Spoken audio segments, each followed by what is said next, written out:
Now over the thing to remember. The scene starts to tumble to the sound of the drums. Oh boy, there ain't no need to fight the silent ring. It ain't no big thing, just show her a little.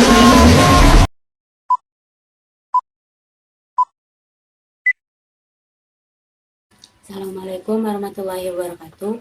Perkenalkan, nama saya Jera Widiningsih, kelas Agribisnis 1A dengan NIM 230201016. Di sini saya akan menjelaskan materi tentang ilmu komputer dengan dosen pengampu Bapak Olmadri SPMSI. Baiklah, langsung saja kita masuk ke materi yang pertama. Apa itu komputer? Secara etimologi, kata komputer berasal dari bahasa Latin, yaitu computare, yang artinya menghitung. Maka dari itu, pengertian komputer adalah alat yang digunakan untuk menghitung aritmatika. Dan secara definisi, komputer adalah kumpulan rangkaian elektronika yang berfungsi untuk menerima input, kemudian mengolahnya, dan menghasilkan suatu output. Input dapat berasal dari keyboard, mouse, dan perangkat-perangkat lainnya. Pengolah output berupa Central Processing Unit atau CPU yang terdiri dari prosesor, memori, dan hard disk drive. Dan output yang dihasilkan bisa berupa foto atau gambar visual yang ditampilkan di monitor atau media yang lainnya. Selanjutnya adalah sejarah komputer. Komputer terus berkembang setiap tahun sesuai dengan perkembangan zaman pada masanya.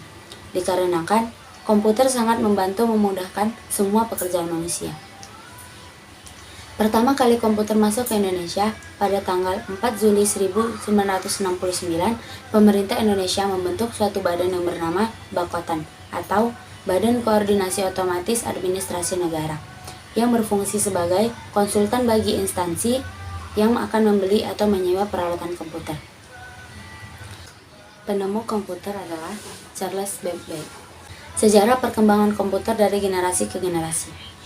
Generasi pertama yaitu pada tahun 1946 sampai 1959. Komputer pertama kali muncul pada tahun 1946. Komputer generasi pertama diciptakan dengan menggunakan tabung vakum sebagai komponen dasar pembuatannya.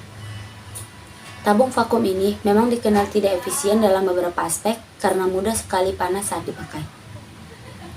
Hal ini disebabkan oleh tabung vakum yang membutuhkan daya listrik yang sangat besar pengoperasiannya. Salah satu komputer generasi pertama adalah Electronic Numerical Integrator and Computer atau ENIAC. ENIAC diciptakan oleh ahli komputer, yaitu J. Presper Eckert dan John Mauchly di University of Pennsylvania.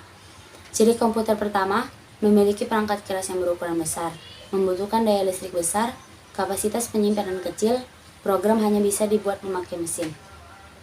Selanjutnya, komputer generasi kedua, yaitu pada tahun 1959 sampai 1965. Komponen dasar yang digunakan di generasi kedua adalah menggunakan teknologi transistor. Transistor jauh lebih efisien dibanding dengan tabung vakum pada komputer generasi pertama. Ukuran transistor lebih kecil dan daya listrik yang digunakan juga lebih kecil untuk mengoperasikannya. Mesin pertama yang menggunakan transistor adalah superkomputer. Superkomputer diciptakan oleh IBM dengan nama Super-Rare dan Storage. Ciri komputer kedua adalah daya dan ukuran yang digunakan lebih kecil, mampu memproses secara real-time dan real sharing, kinerja lebih cepat. Selanjutnya komputer generasi ketiga, yaitu pada tahun 1960-an sampai 1970. Komputer generasi ketiga dibuat menggunakan komponen dasar, yaitu Integrated Circuit atau IC. Meskipun sudah menggunakan IC, transistor masih tetap digunakan, tetapi dengan ukuran lebih kecil. Komputer generasi ketiga ini merupakan komputer pertama yang dapat berinteraksi dengan keyboard dan monitor. Contoh komputer generasi ketiga adalah Apple II, IBM PC, dan Latch PC. Ciri-ciri komputer generasi ketiga yaitu listrik lebih hemat, perangkat lunak lebih berkembang, harga semakin terjangkau, kapasitas penyimpanan lebih besar, mampu berkomunikasi dengan komputer lainnya. Selanjutnya, komputer generasi keempat, yaitu pada tahun 1971-an. Komputer generasi keempat menggunakan komponen dasar mikroprosesor atau chip mikroprosesor. yang mengandung ribuan transistor dan beberapa macam elemen sirkuit yang saling terhubung. Perangkat lunak yang sangat populer pada kala itu adalah program word processing. Contoh generasi keempat adalah laptop. Ciri-ciri komputer generasi keempat yaitu menggunakan LSI, dipasarkan pada sektor perorangan, komputer lebih mudah dibawa kemana-mana. Selanjutnya, komputer generasi kelima pada tahun sekarang sampai masa depan. Komputer generasi kelima sudah mengalami perkembangan teknologi yang jauh lebih pesat. Komponen yang digunakan adalah Artificial Intelligence atau AI atau kecerdasan buatan. AI dibuat untuk menafsirkan data eksternal dengan benar. Ciri-ciri komputer generasi kelima yaitu mengembangkan AI, mengembangkan komputer yang dapat menggantikan chip. Kemudian, saya akan membahas materi selanjutnya, yaitu tentang perangkat keras dan perangkat lunak komputer. Sistem komputer terdiri dari perangkat keras atau hardware dan perangkat lunak atau software. Yang pertama, perangkat keras komputer atau yang disebut hardware. Hardware adalah perangkat yang dapat diraba, dilihat secara fisik, dan bertindak untuk menjalankan instruksi dari perangkat lunak atau software. Perangkat keras mempunyai beberapa komponen.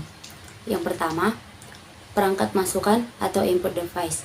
Ialah komponen yang digunakan untuk memasukkan data dan perintah ke dalam komputer. Contohnya, keyboard, mouse, webcam, scanner, mikrofon, dan lain sebagainya. Yang kedua, perangkat keluaran atau output device. Ialah komponen yang menyampaikan informasi kepada satu atau banyak orang. Output yang dihasilkan dapat digolongkan ke dalam 3 bentuk, yaitu bentuk tulisan, gambar, dan suara atau musik. Yang ketiga, perangkat pemroses atau processing device. Ialah komponen yang digunakan untuk memproses data. Contohnya, prosesor, power supply, dan RAM. Yang keempat, perangkat penyimpanan atau storage device. Ialah komponen yang menyimpan data, perintah, dan informasi untuk digunakan pada waktu yang mendatang. Contohnya, flash disk dan optical drive. Selanjutnya, perangkat lunak atau software. Software ialah perangkat yang berisi serangkaian instruksi, program, prosedur, pengendali, dan pendukung aktivitas pengolahan perintah pada komputer. Software berfungsi untuk mengidentifikasi program, menyiapkan aplikasi program, mengatur, dan membuat pekerjaan lebih efisien. Bertindak sebagai perantara antara pengguna atau brandware dengan perangkat keras atau hardware. Software terbagi menjadi 4. Yang pertama, sistem operasi, yaitu berfungsi untuk mengendalikan sistem kerja yang mendasar sehingga mengatur kerja media input, output, memori, dan lain-lain. Contohnya Linux dan Windows. Yang kedua, program aplikasi, yaitu perangkat lunak yang dirancang khusus untuk kebutuhan tertentu. Misalnya, program pengolah kata, program presentasi, desain grafis, dan lainnya. Yang ketiga, bahasa pemrograman, yaitu program yang digunakan untuk menerjemahkan instruksi yang ditulis dalam bahasa pemrograman ke bahasa mesin dengan aturan atau prosedur tertentu agar diterima komputer. Contohnya Basic, Pascal, dan Fortran. Yang keempat yaitu program bantu, yaitu perangkat yang berfungsi sebagai aplikasi pembantu dalam kegiatan yang ada hubungannya dengan komputer. Misalnya memformat disket, mengcopy data, mengkompres file, antivirus, dan yang lainnya. Selanjutnya, saya akan membahas materi terakhir, yaitu materi tentang pengoperasian komputer. Operasi dasar dalam komputer adalah mengaktifkan dan mematikan komputer sesuai dengan prosedur. Untuk melakukan operasi tersebut dibutuhkan 3 komponen, yaitu hardware, software, dan brandware. Yang pertama, menyalakan komputer. Langkah awal dalam mengaktifkan komputer adalah dengan melakukan proses booting. Booting adalah proses mengaktifkan komputer mulai dari awal. Booting ada 2 macam, yaitu cold booting dan warm booting. Cold booting adalah booting pada komputer yang dimulai dari komputer dalam keadaan mati hingga komputer menyala. Dan warm booting adalah booting yang dilakukan pada saat komputer sedang menyala, kemudian di-reset ulang. Selanjutnya, mematikan komputer. Untuk mematikan komputer tergantung dari sistem operasi yang digunakan, yaitu melalui menu Start, kemudian Shutdown, dan Off. cara melakukan browsing internet di komputer. Pertama, cek koneksi internet pada komputer sudah connect atau belum. Kemudian, lihat ikon pojok kanan bawah. Jika ada tanda silang, maka artinya komputer belum connect. Ketiga, jika mempunyai WiFi atau smartphone untuk hotspot, maka bisa dikoneksikan ke komputer melalui USB WiFi.